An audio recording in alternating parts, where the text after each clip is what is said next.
Tectonic plate মতবাদ সর্বপ্রথম 1912 সালে জার্মান আবহাওয়াবিদ আলফ্রেড ওয়েগেনারের মহীসঞ্চারণ তত্ত্ব মতবাদ ধারণাটি জন্ম হয়। ওয়েগেনারের মধ্যে বহুকাল থেকে পৃথিবীর সব মহাদেশ একত্রে একটি মহাদেশ ছিল ফ্যানজিয়া নামে কালের আবর্তে, যা টেকটনিক প্লেট নামক প্লেটগুলোর নড়াচড়ায় আলাদা আলাদা মহাদেশে বিভক্ত হয়ে পড়ে। এই তত্ত্বটিকে বলা হয় মহাসঞ্চারণ তত্ত্ব। তার এই তত্ত্বের উপর ভিত্তি করে বিজ্ঞানীরা পরবর্তী বিভিন্ন গবেষণা এবং তত্ত্বাবধানের ভিত্তিতে 1968 খ্রিস্টাব্দে প্রতিষ্ঠিত করেন আধুনিকতম তত্ত্ব টেকটনিক প্লেট মতবাদ, যা সাধারণের কাছে প্লেট টেকটনিক বা টেকটনিক প্লেট নামে অধিক পরিচিত। টেকটনিক প্লেট হলো এমন তাত্ত্বিক ধারণা যাতে বিশ্বাস করা হয় শিলামণ্ডলের উপরে কঠিন অংশ কয়েকটি পাত আকারে গঠিত। এই পাতগুলো শিলামণ্ডলের নিচে অবস্থিত উত্তপ্ত এবং তরল ক্ষুদ্র মণ্ডলের উপর ভাসমান।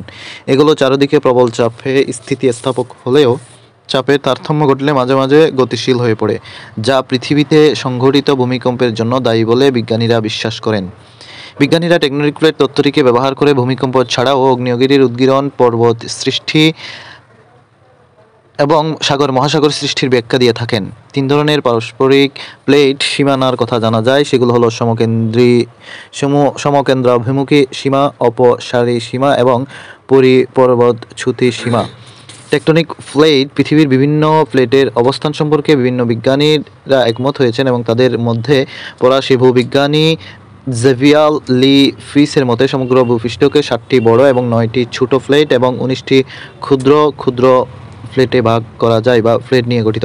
বাংলাদেশ ইউরেশিয়া ও ইন্ডিয়ান প্লেটের উপর দাঁড়িয়ে আছে। অনেকে মনে করেন 7টি বড় প্লেট 7টি মহাদেশের জন্ম দিয়েছে। প্রধান প্লেটগুলো হলো প্রশান্ত মহাসাগরীয় প্লেট, দক্ষিণ আমেরিকার প্লেট, উত্তর আমেরিকার প্লেট, ইউরোপীয় প্লেট, আফ্রিকার প্লেট, ইন্দো অস্ট্রেলীয় প্লেট এবং অ্যান্টার্কটিকা প্লেট। অপ্রধান টেকটনিক বা টেকটনিক প্লেট হলো Somali plate, Nazca plate, Filipino plate, আরব প্লেট, ক্যারিবীয় plate, Cocos plate, Caroline plate, Scotia plate, Burma plate, neo Hebrides plate, Juan de Fuca plate প্রভৃতি।